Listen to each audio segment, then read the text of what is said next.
What's going on, guys, and welcome back to Forza Motorsport 7 and the first proper car pack for the game with the car pass. It is the Samsung QLED TV car pack. Quite a crazy long name, but yeah, it brings 7 new cars to the game, so I'm going to be checking them all out today. We start off with the Alfa Romeo Giulia Quadrifoglio, which, let me just say, is one of the weirdest names for a car I've ever heard. Quadrifoglio. Quadrifoglio? Foglio, not Froglio. But yeah, I mean, it's a strange name, let's just say that. However, this car is actually really cool. It's a 4-door kind of sedan sort of thing, and it's actually really nice to drive. It sounds pretty cool. It drives fairly nicely. And all around, it's a pretty cool car. I mean, I have known about this car for a while. It's a pretty new car, but yeah, haven't seen it in any games as of yet. So to have it in Forza Motorsport 7 is really good. Like I said, it handles really nicely. Took it around Road America. Ran a little bit wide on that corner, but you know, there we go. I haven't played Forza for quite a while. Having a little break from it lately, playing some other games, but yeah, all in all, the Alfa Romeo Giulia Quadrifoglio was a great car. Next up, a Fiat 124 Spider Abarth. Another pretty cool car. Now this is fairly slow. It's basically a contender for the Mazda MX-5, which is a legendary car.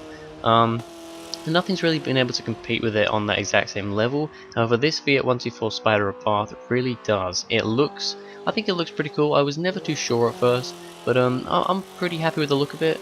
I don't know if I like it as much as, like, visually as much as the Mazda MX-5. However, it's pretty close to me, and the color scheme works well as well. Just the standard color scheme you get with this car. And all round, I mean, this thing sounds great. It really does sound good. You can hear the pops from the exhaust and everything. Really good sounding car. And yeah, I mean, it drives pretty well too. Like I said, it's fairly slow, but you know, put it with the Mazda MX-5, it'll be a great showdown. Next up, the Honda Ridgeline Baja trophy truck.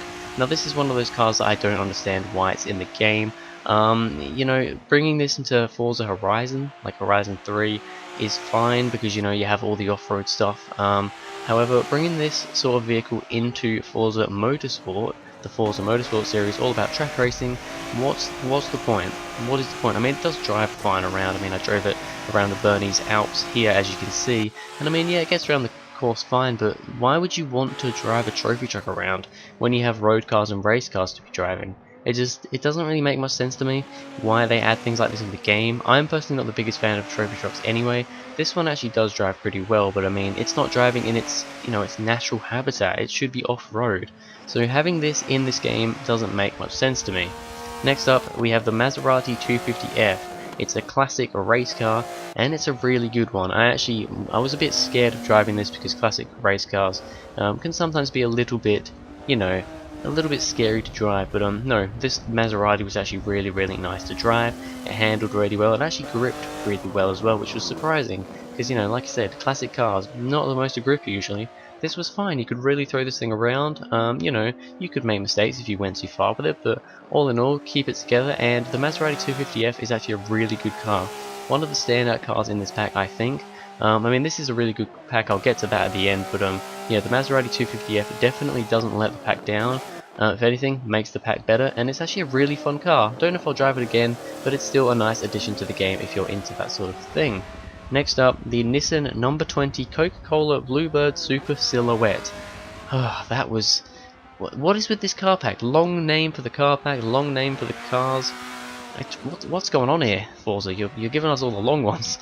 Yeah, this is basically a Nissan Bluebird race car, and it's actually really nice once again. I mean, yeah, it's just kind of your standard looking, I mean, well, actually it looks pretty crazy looking race car, to be honest, from I think the 80s, I believe. And it's actually really nice to drive.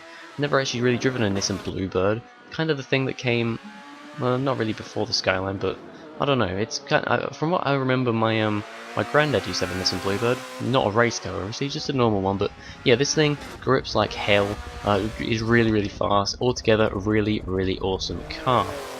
Next up, we have the Porsche number 78 Momo 935/78.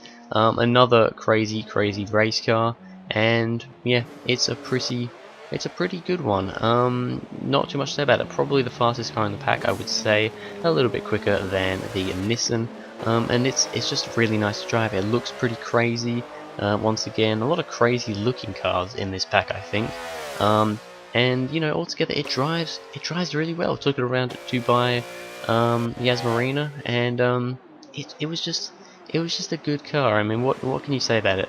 I don't usually go crazy with all the race cars and stuff, but when they look cool, which the Porsche does, and they drive nice, which the Porsche does, then you know there's nothing to complain about. It's just all round a really good car and a nice addition to the game.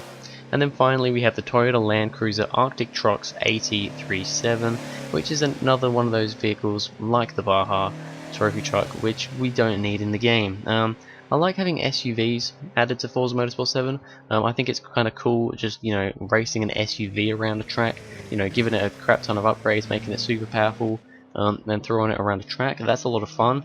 And this is closer. I prefer this to the Baja truck, I think, because at least you can do some crazy stuff to it. But altogether, this isn't really an SUV. It is an off-road. You know, it's an Arctic truck. It is an off-roading. It's already kind of made for off-roading. So I just don't think it really fits in the Motorsport series. Once again, in Horizon would have been better. And from standard, this thing is so bloody slow. Taking it around Maple Valley, it was a chore. It was really slow. I think it's only an E-Class. But yes, so those are the 7 cars in the Samsung QLED TV car pack. I think this is actually a really good car pack to start off the Forza Motorsport 7 car packs. The Alfa Romeo is really cool. The Fiat's really cool.